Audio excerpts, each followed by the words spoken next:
नमस्कार। मैं आप सभी का अपने एस्ट्रो चैनल ज्योतिष की पाठशाला में स्वागत करता हूं। इस वीडियो में हम मीन लग्न और राशि के नवंबर माह का फलादेश का अध्ययन करेंगे और ये हमारा फलादेश राशि और लग्न दोनों के लिए प्रभावी होगा। जिन जातकों का मीन लग्न और मीन राशि है तो ऐसे जातकों के लिए ये फलादेश 100%, और जिन जातकों का मीन राशि है और लग्न कोई अन्य है तो वो हमारे लग्न वाला फलादेश भी देखें, और किसी जातक का लग्न मीन है और राशि कोई अन्य है तो अपनी राशि वाला भी फलादेश देखे, जिसको मिला जुला कर निष्कर्ष पे पहुंचा जा सके। और ये मित्रों, हमारा जो ये फलादेश है ये नवंबर माह के गोचर पे आधारित है, और ऐसे में मीन लग्न और राशि वाले करोड़ों लोग होंगे। तो किसी व्यक्ति विशेष की कुंडली का जो निष्कर्ष उनके कुंडली के आधार पे, उनकी महादशा अंतर्दशा नक्षत्रों की गणना के आधार पे निकाला जाता है।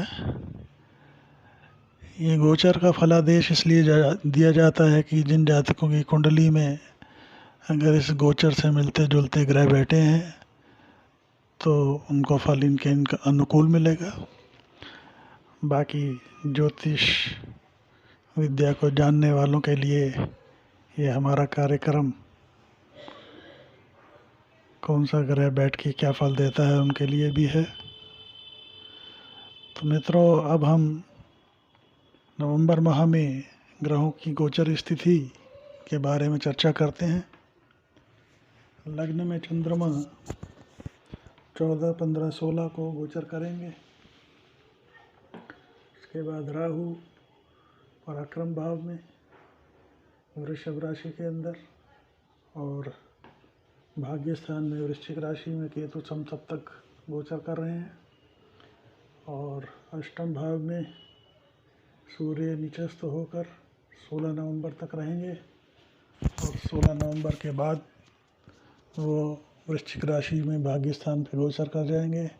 मंगल पूरे माह अष्टम भाव में रहेंगे। बुध 2 नवंबर से लेकर 20 नवंबर तक अष्टम भाव में रहेंगे, और 20 से लेकर 30 तारीख तक भाग्य स्थान में गोचर कर जाएंगे।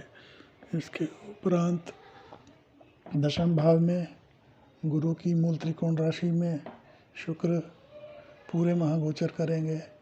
शनि अपनी ही राशि में पूरे माह भाग्य स्थान लाभ स्थान पर गोचर करेंगे, और गुरु जो है 20 नवंबर को अपनी नीचस्थ राशि से निकलकर शनि की मूल त्रिकोण राशि में गोचर कर जाएंगे।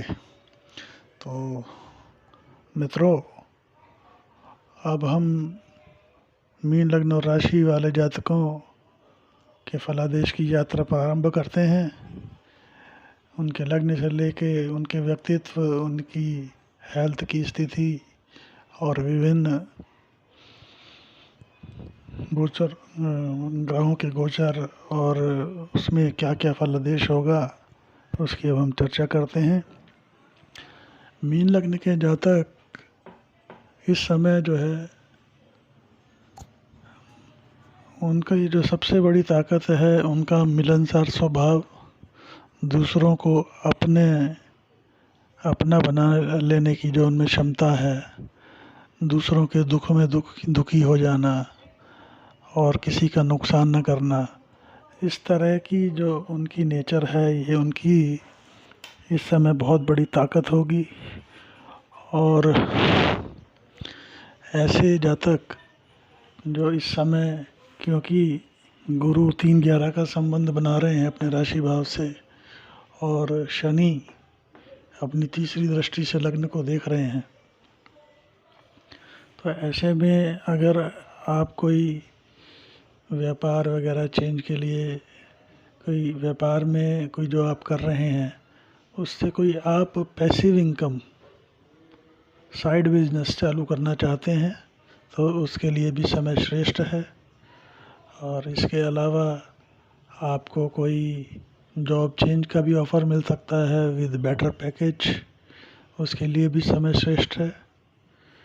और कुछ ऐसे जातक जो काफ़ी समय से सर्विस कर रहे हैं और अब उनको ऐसा लग रहा है कि हमने इतना धन जोड़ लिया है कि अब हायर एजुकेशन या MBA वगैरह के लिए जाया जा सकता है, जिससे भविष्य में हमारा जो है हमारा भविष्य उज्जवल हो।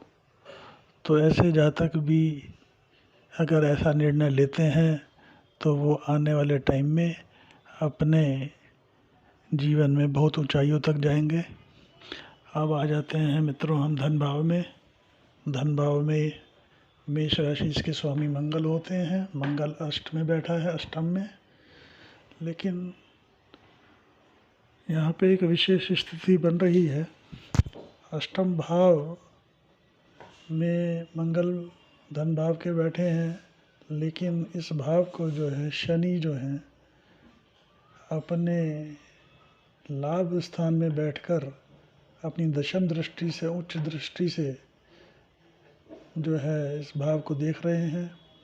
और यहीं पे बैठे हुए मंगल अपनी चतुर्थ राशि से, चतुर्थ दृष्टि से लाभ भाव को देख रहे हैं।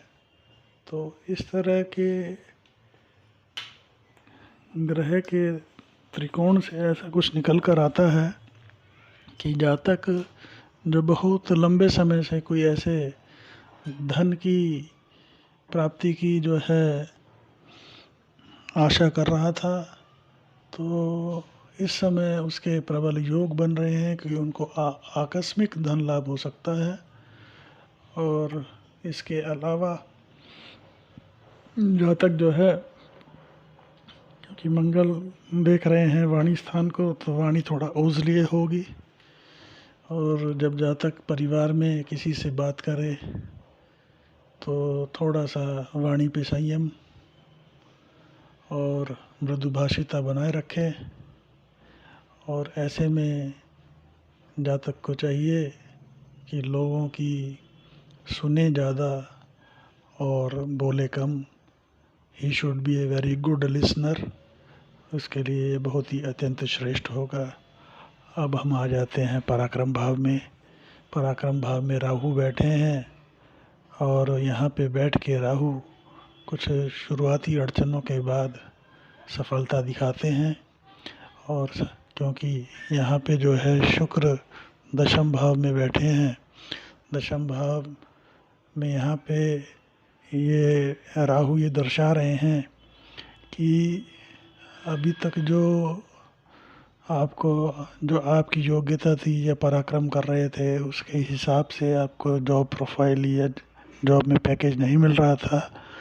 अब ये समय आ गया है कि आप अपनी योग्यता के अनुसार सामने वाले से या तो जॉब को चेंज भी कर सकते हैं और आपकी योग्यता के अनुसार आपको पैकेज भी मिल सकता है और छोटी बड़ी यात्राओं से लाभ होगा।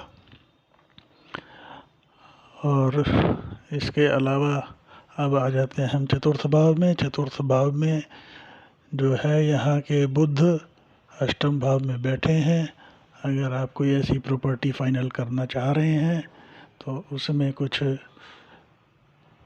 प्रॉपर्टी लेने से पहले उसकी पूरी जांच पड़ताल कर लें, क्योंकि बुध अष्टम भाव में बैठे हैं।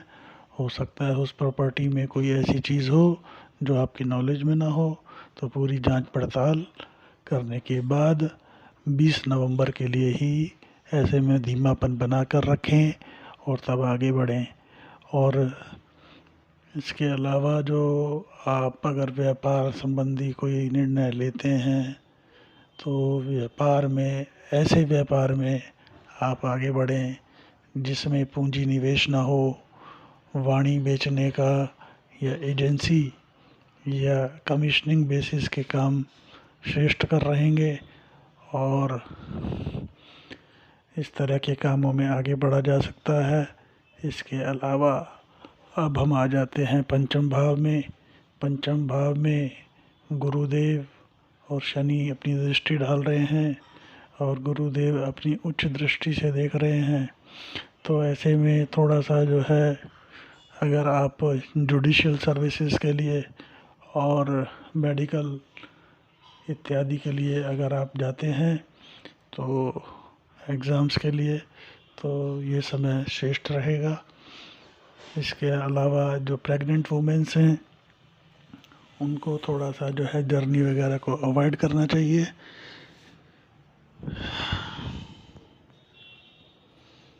जर्नी वगैरह को अवॉइड करके, और अगर शेयर बाज़ार में कोई आप इन्वेस्टमेंट की सोच रहे हैं तो आपको उसका प्लानिंग लॉन्ग टर्म बेसिस पे करना चाहिए। शॉर्ट टर्म बेसिस पे अगर आप पूंजी निवेश करेंगे तो आपको नुकसान हो सकता है। अगर शेयर मार्केट में इन्वेस्टमेंट करें तो लॉन्ग टर्म प्लानिंग के साथ जाएं तो आपको लाभ होगा। अब आ जाते हैं हम षष्ठ भाव में। षष्ठ भाव में जो है सूर्य जो है अष्टम भाव में बैठे हैं। तो ऐसे जातक अगर ऋण के लिए जा रहे हों तो 20 नवंबर के बाद ही जाएं, जब गुरुदेव अपनी नीचस्थ राशि से निकलकर शनि की मूल त्रिकोण राशि में आ जाएं और वो जो है ऋण भाव पे दृष्टि डालेंगे। ऐसे में दृष्टि डालने पे जो आप ऋण लेंगे आपको चुकाने में आसानी होगी। और इसके अलावा थोड़ा सा वसा जनित रोग और वेट पुट ऑन की जो प्रॉब्लम्स हो सकती हैं, और सूर्य निचस्त होने के कारण कुछ बोन संबंधी और इस तरह की प्रॉब्लम्स भी हो सकती हैं। अब आ जाते हैं हम दाम्पत्य भाव में। यहाँ के जो हैं बुध अपने जो इनके लॉर्ड हैं अष्टम में बैठे हैं, साथ में मंगल बैठे हैं और सूर्य नीच होके बैठे हैं। तो ऐसे में जातक के लिए दाम्पत्य में बहुत ही दुविधा वाली स्थितियां हैं और दाम्पत्य में बहुत ज़्यादा परेशानी दिखा रहा है ये समय। अगर दोनों में पति पत्नी में कोई भी अगर संबंध आपस में बहुत ज़्यादा खराब हैं तो दोनों को कंप्रोमाइजिंग मोड में चलना चाहिए, अन्यथा ये समय आपको जो है बहुत दूर तक यानी डाइवोर्स तक लेके जा सकता है। तो इस तरह की स्थितियों को अवॉइड करने के लिए आपस में जो है आर्गुमेंट्स का कोई अंत, बहस का कोई अंत नहीं होता। अगर कंप्रोमाइजिंग मोड में आएंगे तो चीज़ें समाप्त हो सकती हैं और एक दूसरे पे आक्षेप करने से चीज़ें बहुत ज़्यादा ख़राब हो सकती हैं। अब आ जाते हैं हम अष्टम भाव में। अष्टम भाव में यहाँ पे जो है शुक्र जो है दशमेश होके बैठे हैं, दशमेश कर्म स्थान पे। तो दशम भाव में थोड़ा सा आपके अंदर जो है अष्टम भाव का जो है ये 3-11 का संबंध बना रहे हैं।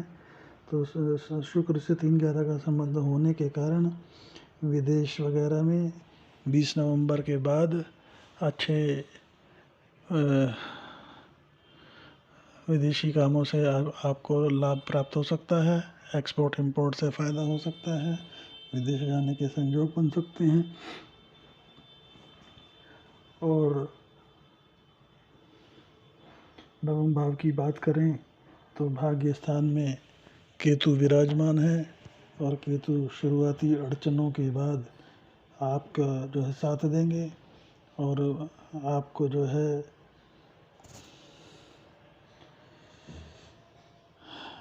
यहाँ पे अष्टम स्थान में मंगल होने की वजह से, इसका लॉर्ड जो मंगल यहाँ बैठा है, तो आप जो हैं जिस चीज़ में एक्सपीरियंस्ड हैं, आपको अनुभव है, ऐसे में आप अगर उसके साथ जाते हैं तो उसमें हो सकता है भाग्य आपका साथ ना दे।